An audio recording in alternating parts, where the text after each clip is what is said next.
A very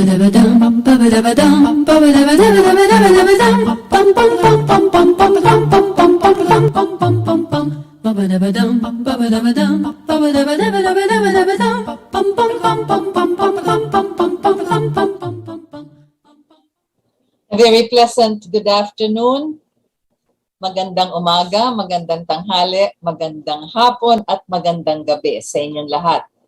This is a very special greeting in Tagalog. I still have to do some research of whether there are other languages that use that adjective maganda. A beautiful morning, a beautiful afternoon, a beautiful evening. In other languages, they usually have that word good. Good morning, good evening, guten Nacht, guten Morgen, even in French, bon nuit, bonsoir, and all of this. So in Tagalog, it always begins with maganda. And I think that is something that we learned from our former First Lady, Madam Imelda Romualdez Marcos. And she has used that adjective quite often, considering the fact that she has really based many of her thinking, her thoughts, her ideas, her projects on the Platonic triumvirate of the true, the good, and the beautiful. So, pag sinasabi nga, yung mga project niya at yung mga programa, ang tinatanong nga ng mga tao ay, maganda ba? So that is where the foundation of many of the things that she has done.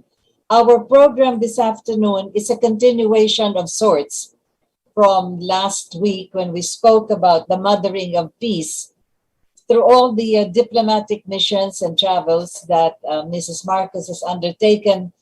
It has always been with that particular intent, and which is to establish peace, not just in the countries as they're related to our country or foreign relations, so to speak, but also within our country, because at that time, even up to this day, perhaps it is now being revived.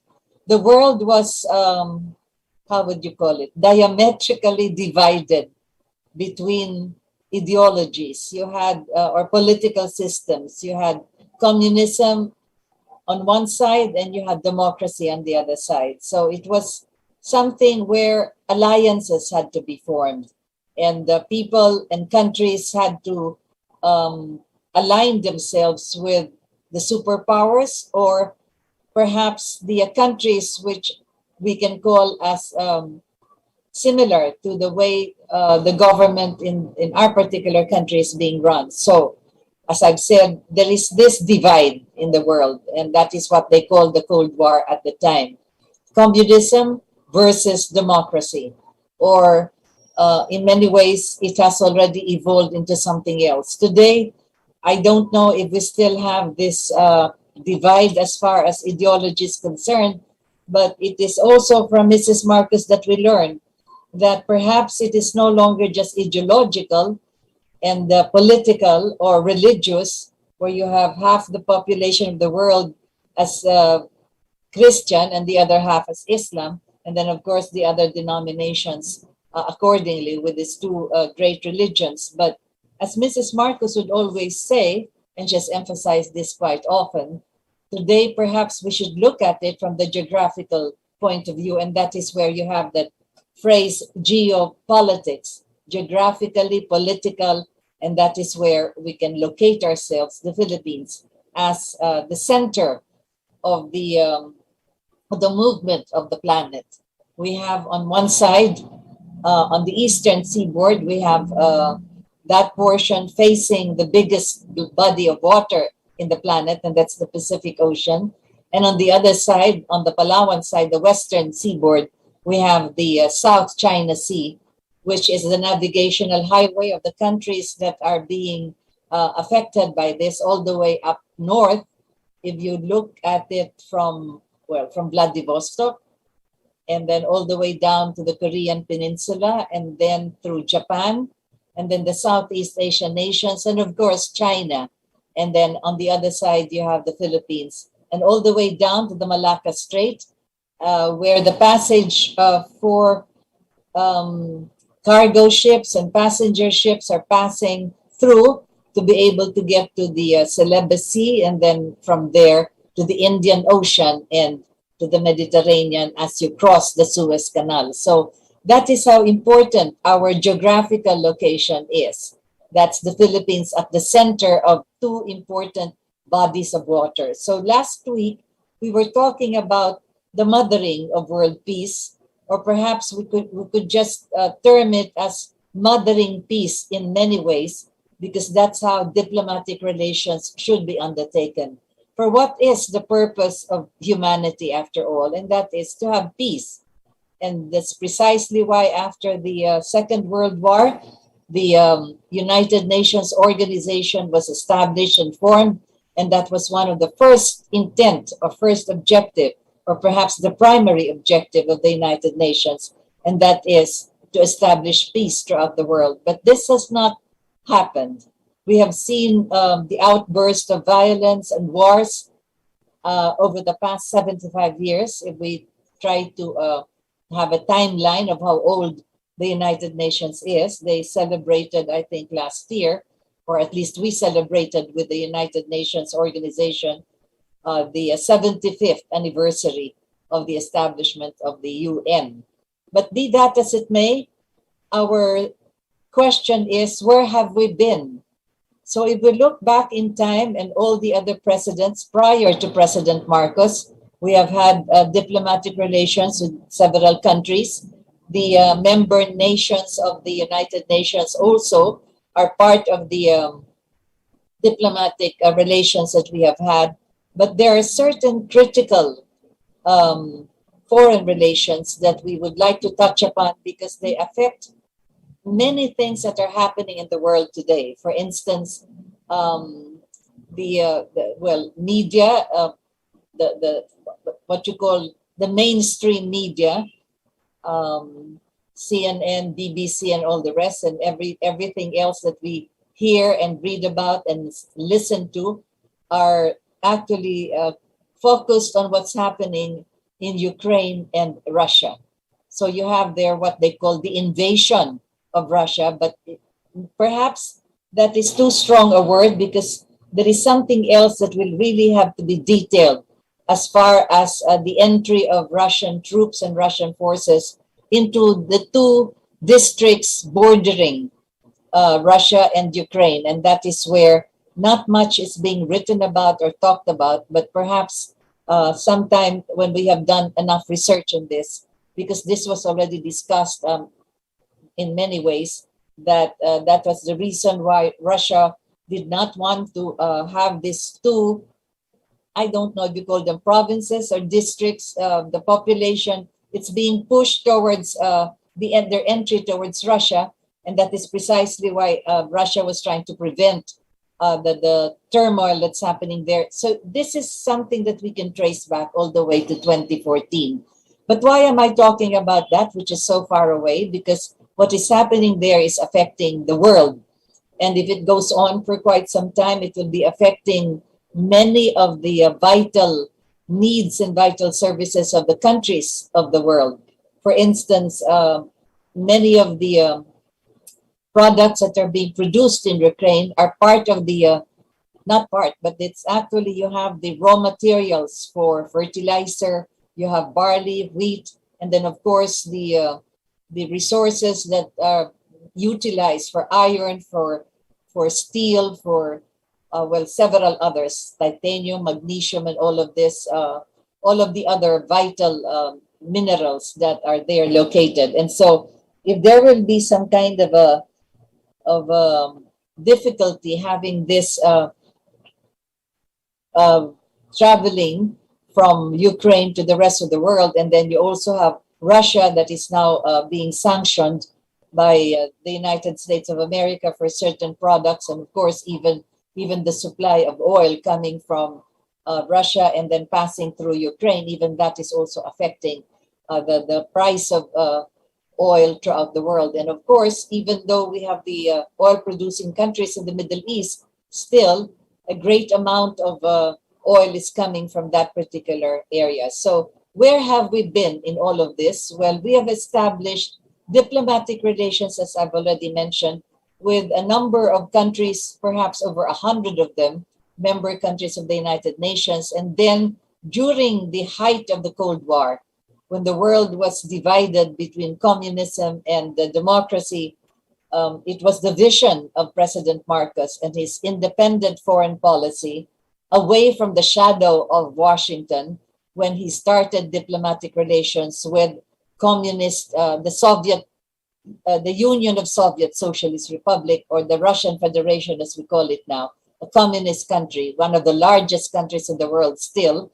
And then also, but again, by the vision of President Marcos, we established diplomatic relations with uh, the People's Republic of China, which is also communist. So you have the Marxist-Leninist of the Soviet Union, that ideology that they have adhered to until this day. And then you have the Mao, Chairman Mao, and all the rest of the Chinese ideological and political systems in the People's Republic of China. So these are two countries which are diametrically opposed in a way. I've been abusing that word diametrical.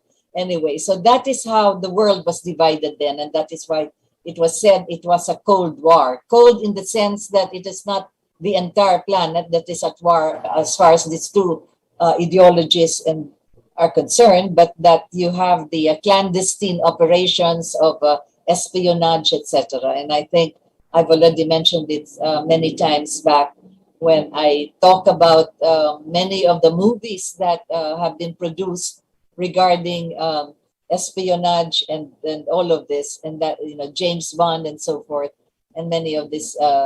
Well, that is exactly how they were underlining this division of the world. So where have we been through all of this? I would like to go back in time and consider how important it was for our country at the height of this division of the world to have established diplomatic relations with two of the most, the countries that are basically communist. So this is the People's Republic of China, or China for short, and the Soviet Union, or now called as the Russian Federation. So this is where we had the invitation from the Soviet Union, and President Marcos immediately accepted this. But prior to his state visit, he first sent Imelda Romualdez Marcos, the First Lady.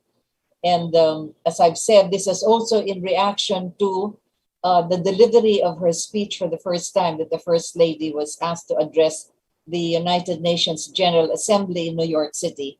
And her speech there was about the new human order, which really is about the establishment of peace throughout the world. If only we could supply the basic needs and services for the communities that need this most.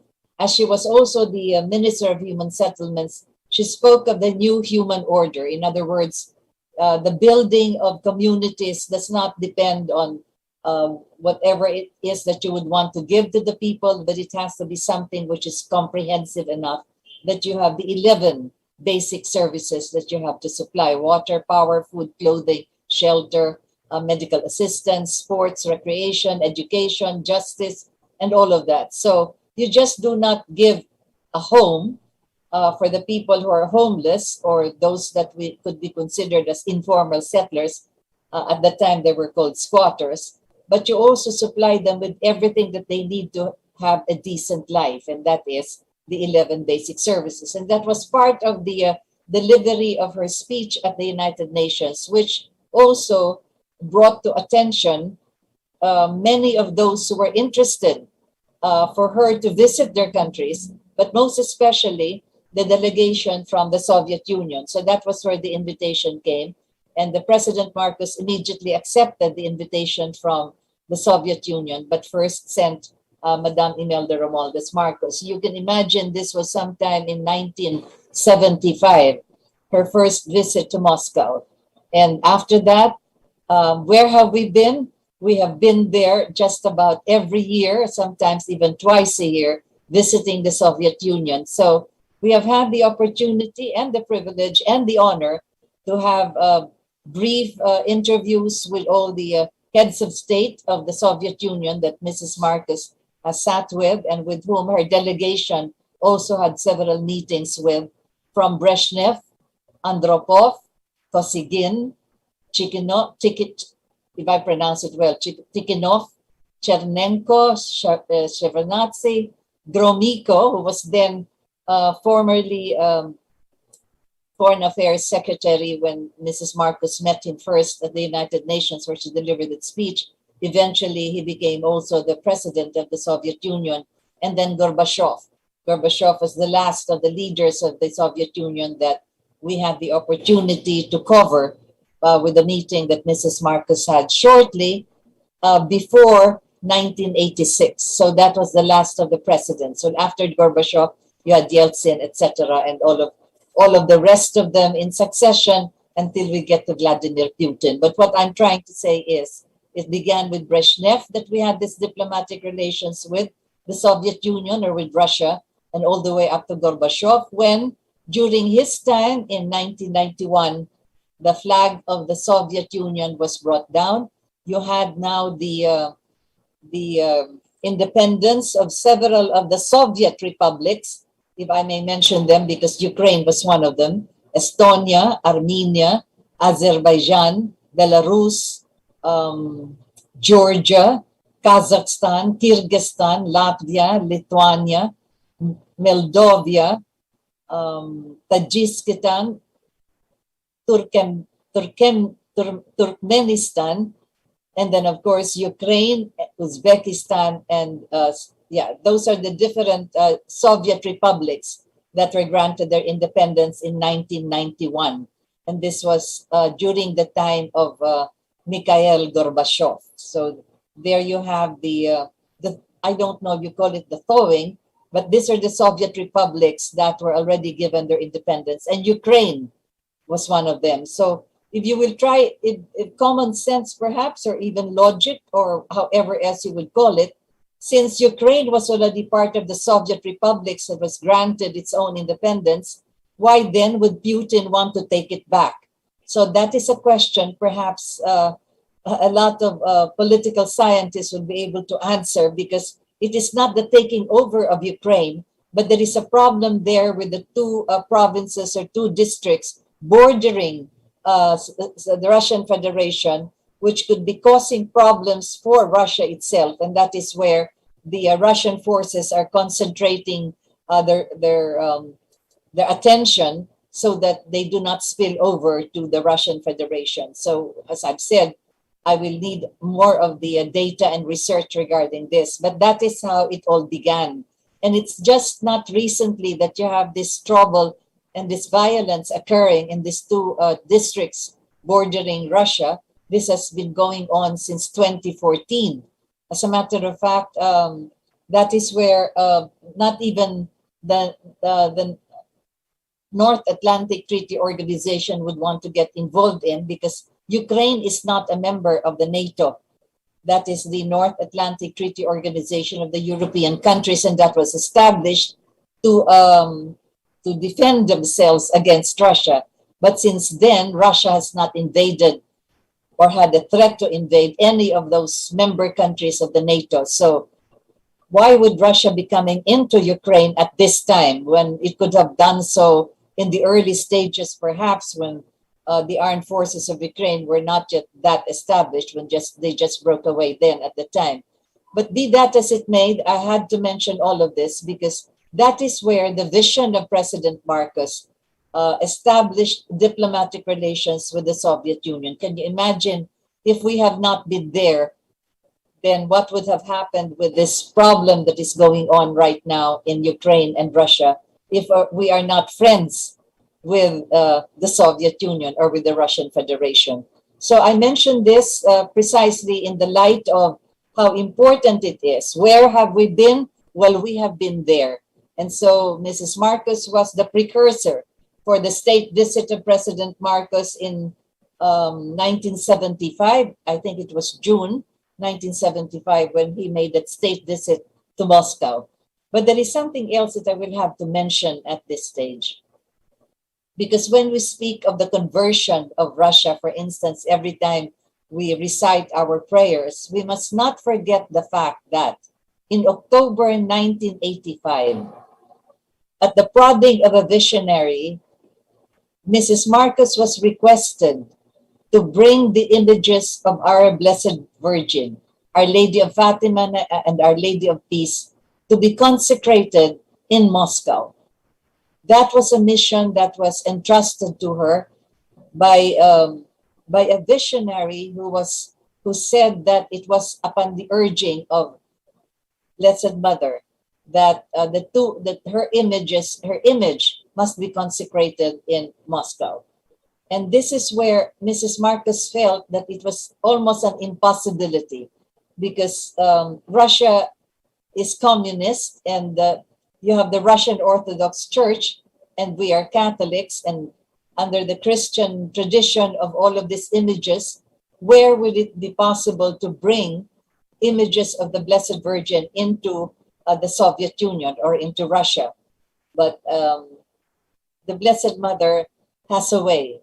In other words, as the way it should have been done much earlier, but it came at the time, October 1985. And it had to be brought there in that particular month, in October, because that was the month of the Holy Rosary. So Mrs. Marcos organized a delegation and passed by the Vatican to have the images of the Blessed Virgin blessed by the Holy Father. And from there, we proceeded to Moscow. Where have we been? Well, that was where we have been. We brought the images together with a delegation of other politicians also from the parliament. And Mrs. Marcos was welcomed in Moscow. And they opened the Cathedral of St. Louis in the heart of Moscow. And there was the consecration of these images of our Blessed Mother. So if there indeed was already a consecration of Russia, then it began then, 1985. And several years afterwards, you have all of these Soviet republics that were granted their own independence now, away from the Union of Soviet Socialist Republics. It did not take very long since then. So our Blessed Mother's images are there in the Cathedral of St. Louis in the heart of Moscow. If indeed there was a conversion, that would have been already the most important historic and religious event. Other than that, Mrs. Marcos was also invited to visit the capital and the head center of the Russian Orthodox in Zagorsk. So where have we been?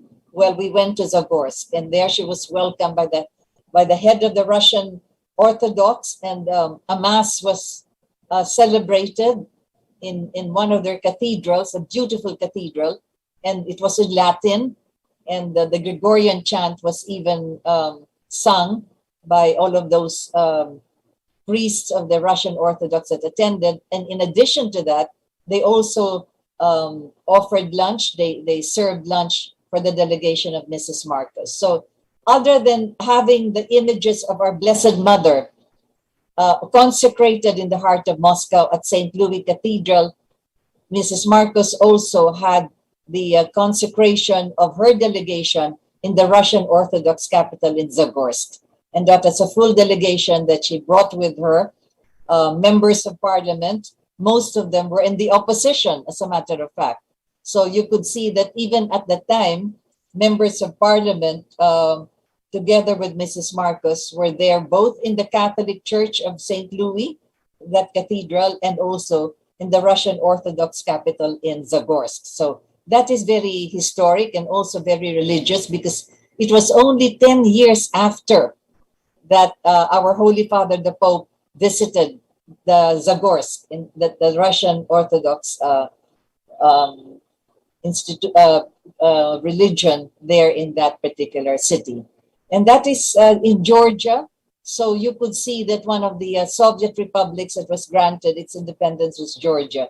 In fact, in the museum, you had all of these vestments and all of this, all of the other items that were used, and several religious icons that we saw exhibited, and they were perhaps part of the Russian Orthodox Church. And also that not only that it was historic and that was religious, but that is where we have been. So you could see how important it is that we have established diplomatic relations in the Soviet Union. Another area that, I'm sorry, another country which is also very critical and which is very historic is the People's Republic of China. Again, upon the invitation, Mrs. Marcos went ahead as a precursor again to the state visit of President Marcos to China. And I do not think there has ever been a welcome that has been as awesome and as extravagant and really as stupendous, if you could call it, as what she was given in Beijing when she arrived for the first time. So after so many years that we have had no diplomatic relations at all, then it was only in 1975 that diplomatic relations were opened with the People's Republic of China. And really the welcome was really something which was awesome. She was met there by the Chinese leadership, and she was able to meet with President Chou En-lai. He was convalescing. Well, he was not quite well. He was already in the hospital at the time, but he was able to meet with Mrs. Marcos in full uniform, in his full military uniform. But then, of course, the historic meeting was with Chairman Mao Zedong. So we had to fly in that place where he started the long march from Yunnan all the way to Beijing.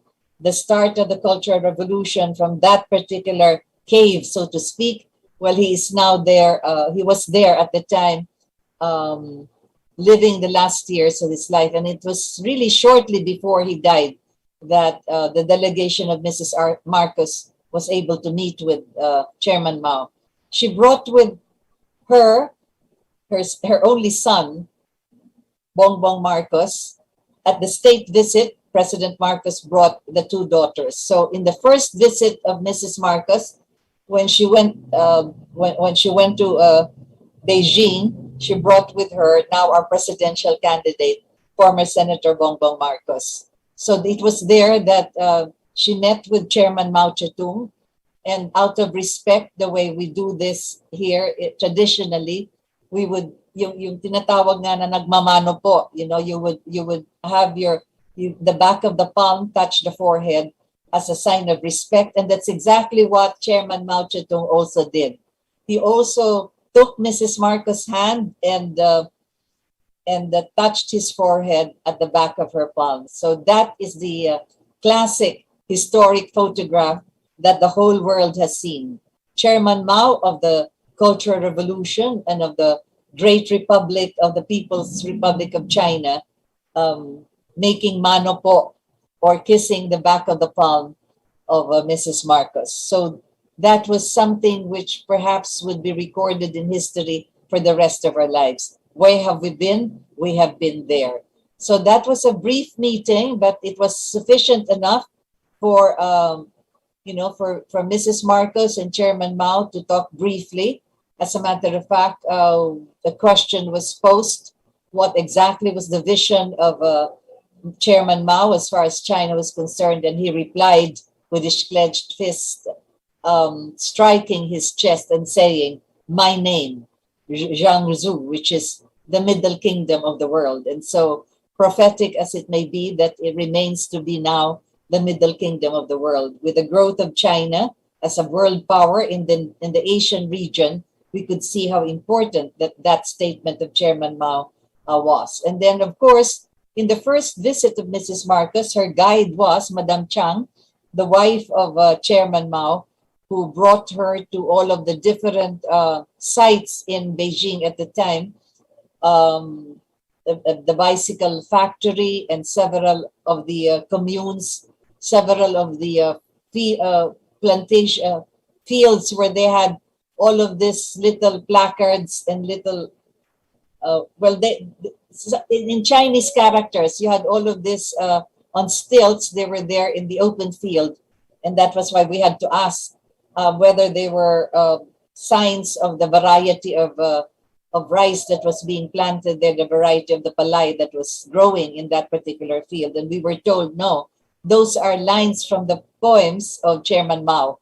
And that would help have their fields and their rice fields grow even more abundantly. So that was a classic meeting, and also the meeting that that's held with Chou En-lai. At the time, they were not yet a member of the United Nations, and even in the early conversations at the time, Chou En-lai was already asking what would happen when China would be discussing the South China Sea, the islets, etc., and that navigational highway by the time that China would be entering the United Nations. And of course, what was important was that they would honor the debates and the conclusion of the United Nations Conference on the Law of the Sea, which is the UNCLOS. Eventually, that would be the ruling international law covering the navigational highway of the South China Sea. So you could see how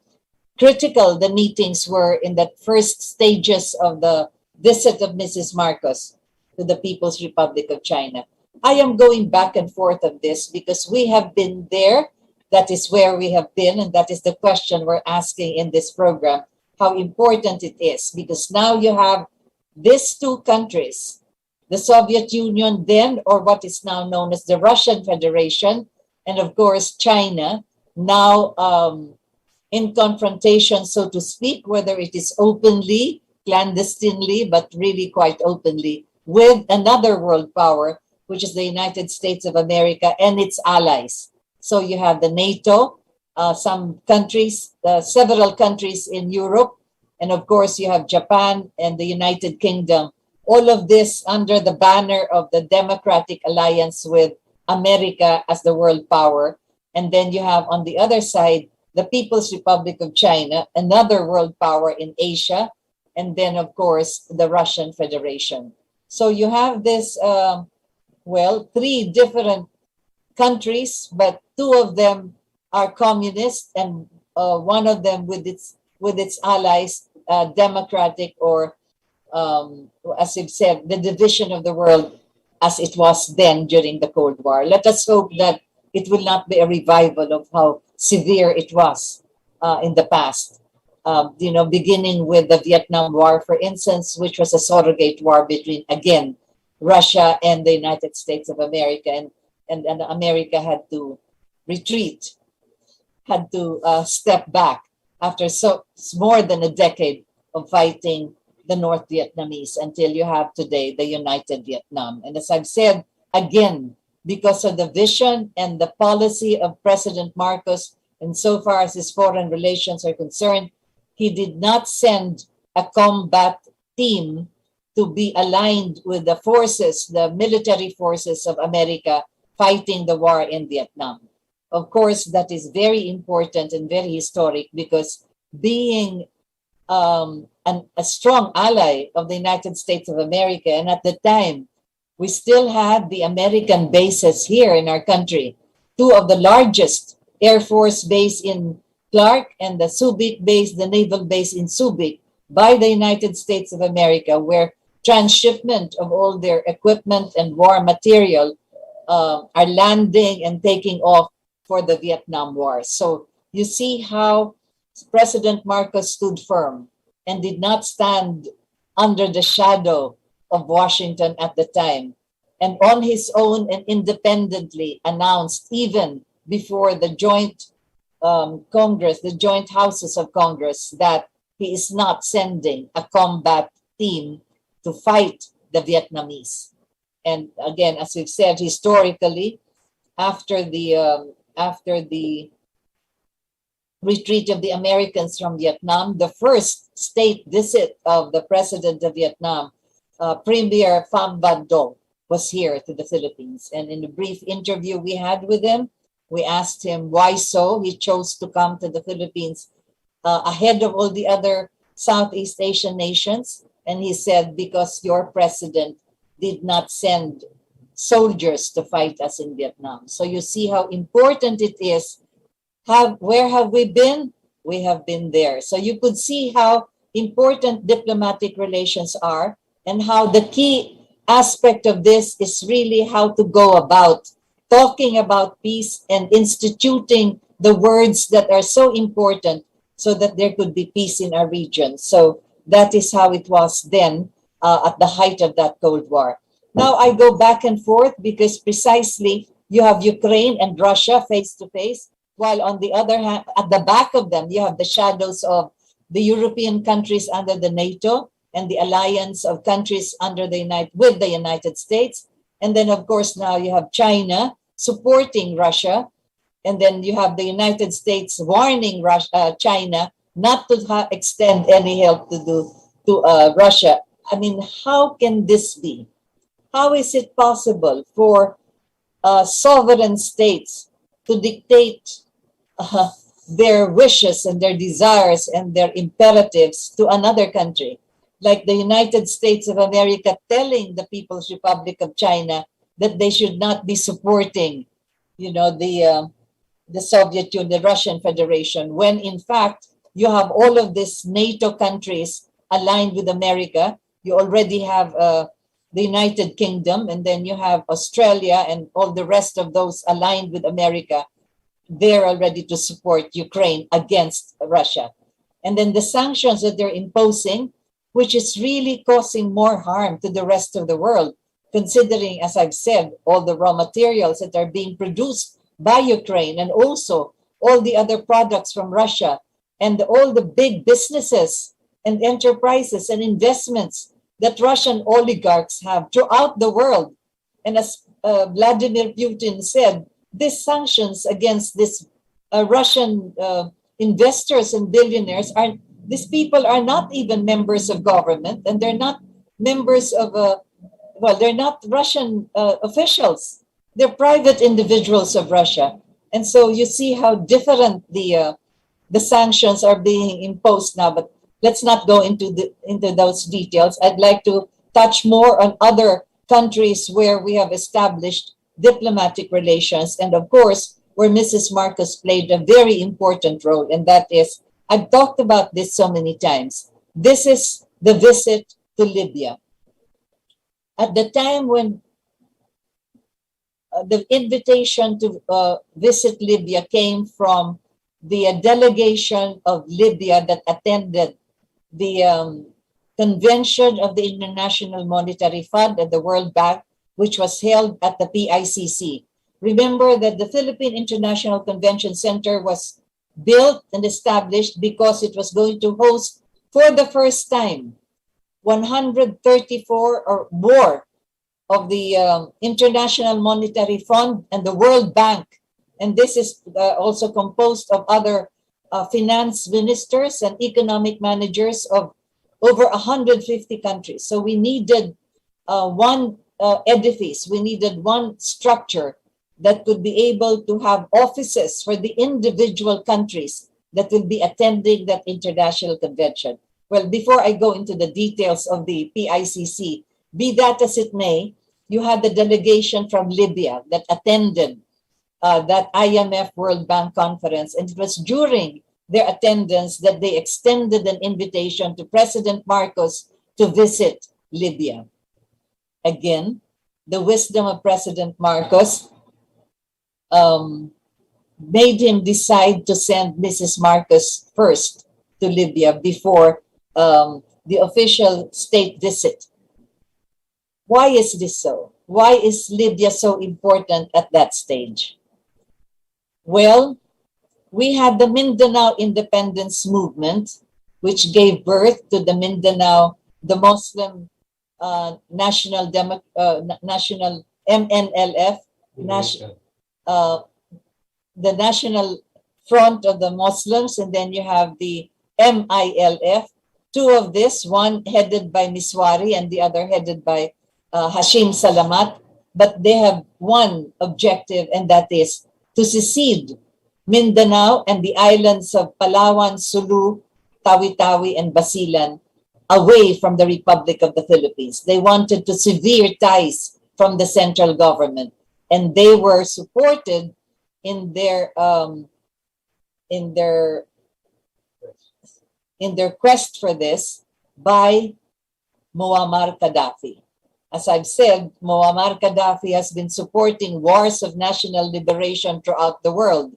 He supports Idi Amin. He supports the Irish Revolutionary Army, Catholic as it may be. He supports all other wars of liberation in the Central America region, in some and many African countries. And so why would he not support Mindanao, Sulu, and Palawan and all the rest of these islands when it was presented by Nur Miswari at the Islamic conference that there was a genocide being undertaken by President Marcos against the Muslims in these islands. Can you imagine? When you only have at least 4 provinces in the whole of Mindanao, with all of the 80 provinces there, you only had 4 which are predominantly populated by those in the Islam religion. But what was presented by Miswari in the Islamic conference was that Mindanao, Sulu, Palawan, Tawi-Tawi, Basilan are all Muslim territory and should therefore be supported. And that is exactly why it was important for Mrs. Marcos to go to Libya, to the capital in Tripoli, and present to Muammar Gaddafi that this is not the case. There is no genocide and that we want to establish peace. That is, again, the diplomatic mission for peace. So what was it like? We have very little information or data about Libya, and still everything that we read about Muammar Gaddafi are all, they're all critical of him, that he was a demon, he was a dictator, he was abusive. Everything bad was all that we could read about him. But nonetheless, it was important that Mrs. Marcos should meet with him so that she could very well present to him, first, to dispute the accusation that there was genocide, and second, to stop his support to the secessionist movement or the war of independence that was ongoing in several places of Mindanao. So that was how critical and important it was. Tripoli was the capital of Libya. So we landed there, and it was important that we follow the diplomatic protocols. And one of them was no cameras, no television cameras were allowed for that particular visit. So just photographs, if at all, that few and far between, but they were very strict with this.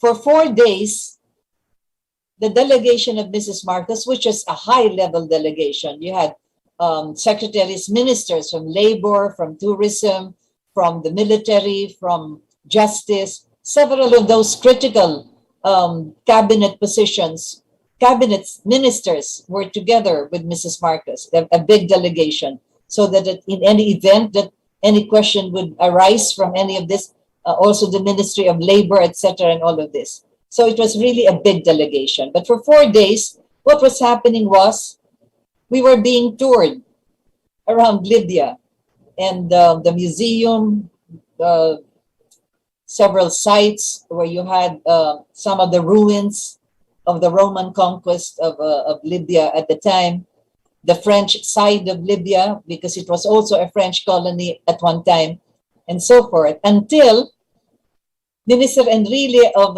National Defense and General Ramos, Fidel Ramos, decided to return back to the Philippines. And they told Mrs. Marcos, we're going back, and there is no need to be waiting here because apparently for the past 3-4 days, Colonel Gaddafi has not met with us, and possibly there would be no intention of his ever meeting with any of the delegations. So they decided to return to the Philippines. And President Marcos was telling Mrs. Marcos over long distance, uwi na kayo. Kasi sila Enrile at sila Ramos andito na at sinasabi nga na wala nang pag-asa na magkita kayo pa ni Colonel Gaddafi. Apparently, that was really, nakakatakot in a way because kahit na gusto nang umuwi, the Philippine Airlines that was chartered carrying Mrs. Marcos and her delegation was no longer in Tripoli. It was diverted by the government of Libya to Benghazi. And I remember at the time when we were preparing to return back to the Philippines, it was Minister Aspiras of Tourism who said, sige ma'am, I'll go to Benghazi and make sure that our plane will be brought back to Tripoli para makauwi na tayo. But then he learned that nobody could drive him to Benghazi, which is like driving from Manila to Lawag. So nothing happened. Aspira stayed in Tripoli. Then Mrs. Marcos is thinking, paano kaya natin, anong paraan para makausap natin sa Gaddafi? So she was thinking of talking to the mother, perhaps appealing woman to woman. But then, you know, in Islam, you wouldn't know if the father of Gaddafi had only one wife, and which one of the many wives would be the mother of Colonel Gaddafi. So Mrs. Marcos thought best, and she said there must be only one father. But the father of Colonel Gaddafi was out there in the desert. Oh my goodness. He was living in the desert, but what a place he had. He had a big tent, fully air-conditioned with chandeliers and fully carpeted. So we went to the desert to meet with the father of Muammar Gaddafi. And for Mrs. Marcos to tell him that we have been in Tripoli for the past 4 days, and if it is possible, for the father to tell his son, Colonel Gaddafi, to meet with Mrs. Marcos. Well, no sooner have we completed the big feast that he had for us there in his tent. By the time the delegation of Mrs. Marcos arrived in Tripoli, you had his Secretary of State, Al-Treki, Secretary of State Dr. Al-Treki, already waiting and telling Mrs. Marcos, well, President Colonel Muammar Gaddafi is now ready to meet with you. So that was it. You see how Mrs. Marcos thought of that way of being able to get to Colonel Gaddafi, even though President Marcos already told her, uwi na kayo kasi andito na sila Enrile, trusting in the wisdom of Enrile and Ramos that Gaddafi would no longer meet with Mrs. Marcos. But then he did. And the first thing, in fact, he said was, are you not afraid to be kidnapped, Mrs. Marcos? Kasi yung pala, at the back of his head, kaya yung aeroplano diniverts sa Benghazi, there was some kind of an intent there for whatever purpose that may be. And Mrs. Marcos answered, for my country and for peace, I am willing to give up my life. Nako, tumaob na si Gaddafi. Peace, sabi ni Gaddafi. Islam is peace. In fact, here, he brought out the Quran and said, here in our Quran, every passage here talks about peace. And so that was how the talks began. We speak of peace, and so let us have peace. And so Mrs. Marcos brought out a map and showed Muammar Gaddafi, this is Mindanao, Sulu, Palawan, Tawi-Tawi, and all of this. And these are the only provinces that are predominantly with the Islam religion. All the rest are Christian or belonging to other religious denominations. Nagulat ang state secretary niya, nagulat si Gaddafi, and so that began the negotiations for peace. And so you had, after that, several other meetings. Hindi na si Minister Enrile yan. It was his undersecretary, Deputy Minister Carmelo Barbero. And together with him was his aide-de-camp at the time, Colonel Eduardo Ermita. Well, Colonel Ermita, now General Ermita, who eventually became the executive secretary of Mrs. Arroyo, was there with Secretary Barbero drafting the Tripoli agreement. So Secretary Ermita is still alive. You could interview him. You could ask him how difficult the situation was at that time, how critical, talagang nakakakilabot, nakakatakot. It was originally hostile territory kasi imagine, nagbibigay ng tulong ng armas, ng pera, ng relihiyon si Gaddafi sa mga nais ng himiwalay sa Republika ng Pilipinas dito sa Mindanao. So they had to write down exactly what kind of agreement there could be so that you would have this cessation of hostilities, peace to be established in Mindanao. So mahabang usapan yan until we had to go back again. Where have we been? Well, Mrs. Marcos had to return to Tripoli after that first visit because several provisions had to be threshed out. And it was important that she would call long-distance President Marcos so that President Marcos and Colonel Gaddafi could talk and discuss several of the provisions of what is now known as the historic Tripoli Agreement, which was finally signed in the city of Tripoli on December 23, 1976.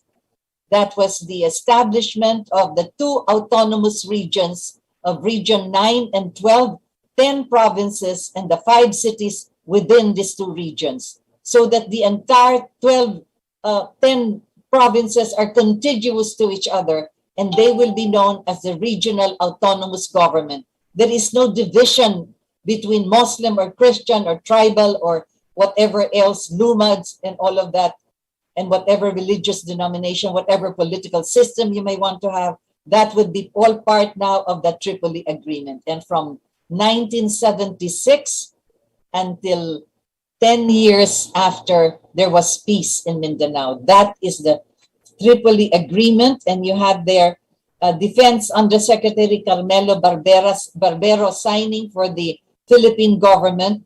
And then, of course, as presented then to the Islamic Conference during the presentation to Dr. Ahmed Karim Gay, the Secretary General of the Organization of the Islamic Conference.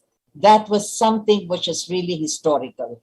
And so I cannot understand why now an autonomous region in Mindanao is only for the Muslims and that they're not even contiguous.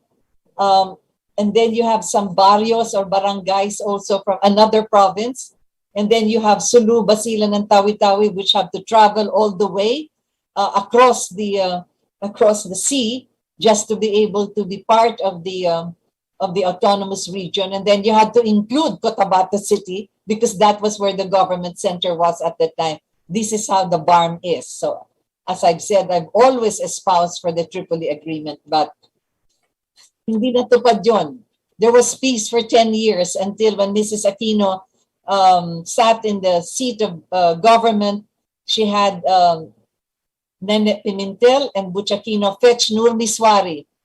And then the violence began altogether. And that was why up to this day, with the exception of several already of these negotiations, etc., and now the BARM, as they call it, the Bangsamoro Autonomous Region, only for Muslim Mindanao, how sad, only for them, then you have, well, supposedly relative peace. But what happened? You had that big eruption in Marawi City after the ISIS wanted to take over Marawi City as the center of Islam in southern Philippines. And who came to the support of our soldiers when we wanted arms and more equipment to be able to fight the ISIS, which were actually being supported by foreigners and several from Malaysia and several others in Middle Eastern countries supporting this Islamic terrorist activity? Who came to the support of our soldiers and our military? Vladimir Putin. Anyway, so you see, if we did not have diplomatic relations then at the time, what would have happened? Well, where else would we get our arms? From China? Well, whatever it is. So, you know, I'm batting the breeze regarding this. So the Tripoli Agreement, I'm reading my notes here, involved the creation of these autonomous territories in accordance with our Constitution. That is where it took a little while in the discussions, because then President Marcos said, I will still have to throw these two regions, these 10 provinces and 5 cities, to a plebiscite. I have to throw this to a vote. The people must vote on this if they want to be members of the autonomous regions. By some privilege and by some honor, we covered the referendum that was held for this particular autonomous regions in Zamboanga City. The voting was held from morning until evening. And the plebiscite and the referendum came up with the conclusion that all of these 10 provinces agreed to be included in the regional autonomous government and the regional autonomous region. Palawan, Davao, and the several Davaos opted to be away, did not want to join the autonomous region. So you have there only the 10 provinces and the 5 cities of the autonomous region of 9 and 12.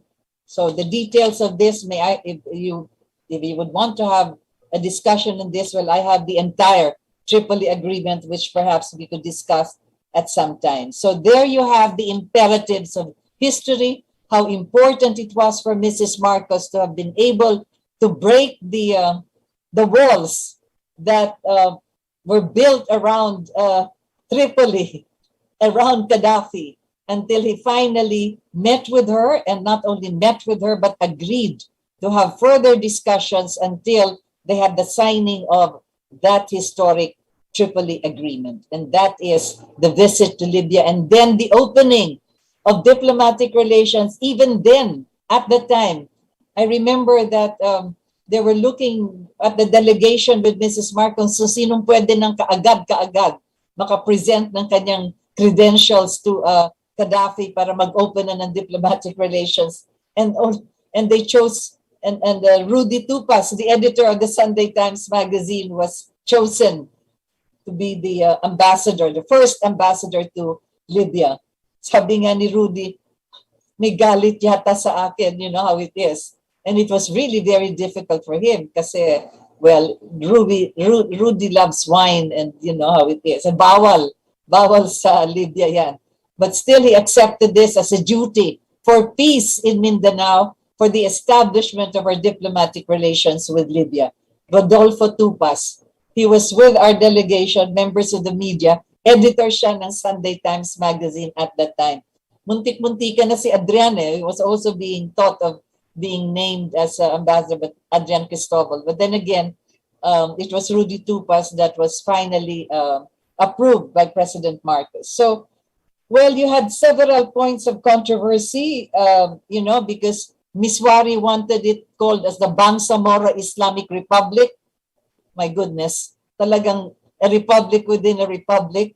And then you had several other issues, and that is why Miswari did not sign that agreement. Kaya ang nangyari dyan, nag-intay siya for a change of government na siya ay dinala na ni Butch Aquino at saka ni Pimentel balik Pilipinas under Fidel Ramos, and then nag-umpisa na dyan yung mga sari-sari ng pakulo, the Zamboanga siege, and then of course the Marawi incident with the ISIS there wanting to establish the caliphate right there. So anyway, we've had that, and you had the words exchanged between President Marcos.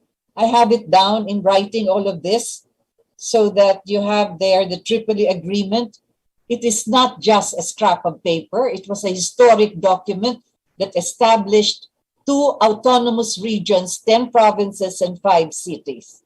So it remains as a historic landmark in our quest for peace in southern Philippines. And Mrs. Marcos was, again, as you said, the harbinger, the precursor of all of this in many ways, because she was able to convince Colonel Gaddafi to sit down and to have his ministers, especially his Secretary of State, to sit down with Undersecretary Barbero and really thresh out the provisions of this Tripoli Agreement. And so there you have that peace predominantly prevailed for the decade after that was signed, 1976 until 1986, until Miswari was fetched from his self-exile after the EDSA event, and then to assume the responsibility of the leadership in southern Philippines. And then, of course, together with Jose Maria Sison, they continued whatever a democratic front or Islamic front they wanted to continue up to this day anyway. So I think President Duterte has been able to convince Miswari to finally accept now what they have concluded with this BARM thing. I'm sorry if I call it that. Anyway, another important visit. Where have we been? We've also been to Cuba, another communist country headed by Fidel Castro. And of course, then you had Mrs. Marcos also visiting Cuba, right there at the tip of Florida in a way, so close to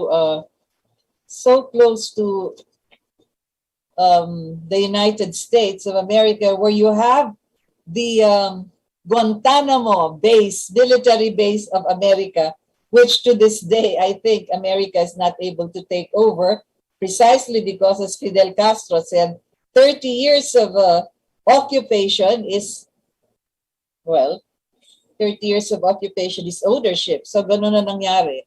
hindi na umalis ang mga Amerikano sa Guantanamo, and that is where you have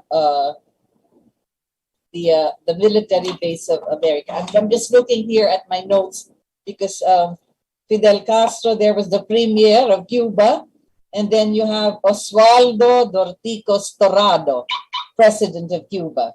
And they were both the officials who received Mrs. Marcos when she went to Cuba at the time. And that was when we learned how important it is to consider the length of time that the Americans are occupying Clark Air Base and Subic Naval Base. Kaya after that visit, President Marcos immediately called for the studies on the length of time that the Americans would be occupying these two military bases, 99 years pala. So he brought it down to 25 years, which ended in 1992. And then he brought it further down to 5 years for review, so that every change of administration, the president will have the prerogative to either continue with it or to abrogate it. So yun ang nangyari, one of the big effects of Mrs. Marcos' visit to Cuba. Other than that, of course, there were many things we also learned as far as, tobacco plantation and so forth. The Cuban tobacco is one of the best in the world. And of course, the famous photograph that we have in the video of Mrs. Marcos riding the Jeep, an open Jeep with Fidel Castro driving, and you have Miss Aimee at the back and the children, and Alfred Romualdez, who was a teenager at the time, blonde-haired and all. As a matter of fact, Fidel Castro was asking Mrs. Marcos if Alfred was her son anyway. So that was the visit to Cuba. Again, another communist country which is so important as far as the strategic location it has. Geographical, again, at the tip of the United States of America. And then, of course, the visit to Iran for the anniversary of the Persepolis, Persia, as it was called at the time. That was during the time of the Shah of Iran.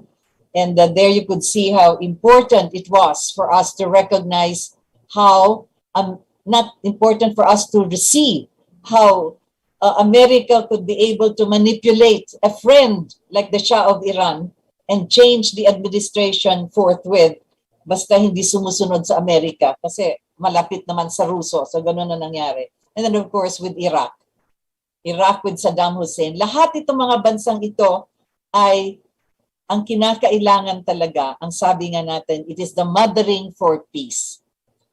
When we speak of mothering, you should really read the book of Madam Imelda Romualdez Marcos, The Circles of Life. Kasi doon talaga niya diniin that it is our soul, our alma, that has no gender.